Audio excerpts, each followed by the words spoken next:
سب سے بڑے 3 گناہ جو اللہ کے نبی صلی اللہ تعالی علیہ وآلہ وسلم نے خود بیان فرمائے۔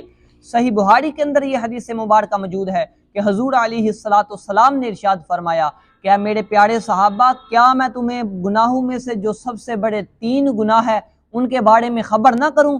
تو حضور علیہ السلام کے صحابہ نے عرض کی، یا رسول اللہ صلی اللہ تعالی علیہ وآلہ وسلم، کیوں نہیں، ضرور بتلائیے گا۔ تو حضور علیہ السلام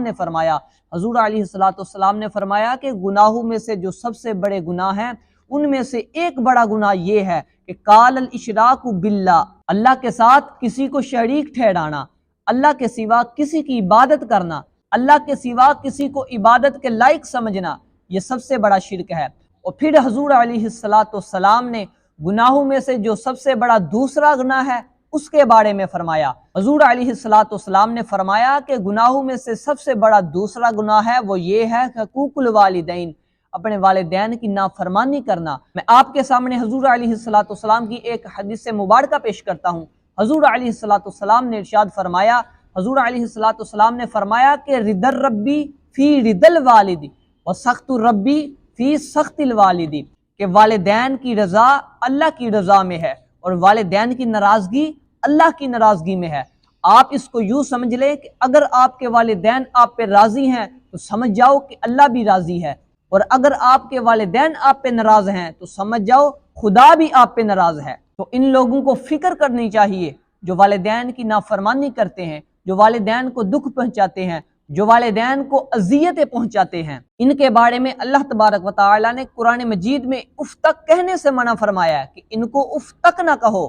اور یہاں پر لوگ آج کیا کرتے ہیں کہ اپنے والدین کو دکھ دے رہے ہیں، اپنے والدین کے ساتھ بدسلوکی کر رہے ہیں، اپنے والدین کو اذیتیں پہنچاتے ہیں، ان کے ساتھ اونچی آواز سے بات کرتے ہیں۔ تو انہیں فکر کرنی چاہیے کہ وہ کتنے بڑے گناہ میں مبتلا ہیں۔ اور اسی طرح اللہ کے نبی صلی اللہ تعالی علیہ وآلہ وسلم نے گناہوں میں سے سب سے بڑا جو تیسرا گناہ ہے اس کے بارے میں فرمایا۔ حضور علیہ السلام نے فرمایا کہ گناہوں میں سے جو سب سے بڑا تیسرا گناہ ہے وہ یہ ہے کہ جھوٹی گواہی دینا، جھوٹ بولنا، کسی کو بچانے کے لیے دوسرے کے خلاف جھوٹی گواہی دے دی۔ تو حضور علیہ السلام نے فرمایا یہ بھی سب سے بڑا گناہ ہے۔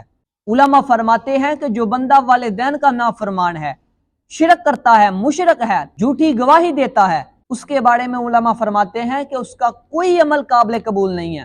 تو ہمیں سوچنا ہے کہ کہیں ہم ان تینوں گناہوں میں مبتلا تو نہیں ہیں، اگر ہیں تو ہمیں معافی مانگ لینی چاہیے، اور اگر ہم والدین کے نافرمان ہیں، اپنے والدین کو دکھ دیتے ہیں، اپنے والدین کے ساتھ بدسلوکی کرتے ہیں، تو ہمیں اپنے والدین کو راضی کر لینا چاہیے، کیونکہ والدین کی رضا اللہ کی رضا میں ہے اور والدین کی ناراضگی اللہ کی ناراضگی میں ہے۔ اس لیے ہمیں اپنے والدین کے ساتھ اچھا سلوک کرنا چاہیے، ان کو راضی رکھنا چاہیے۔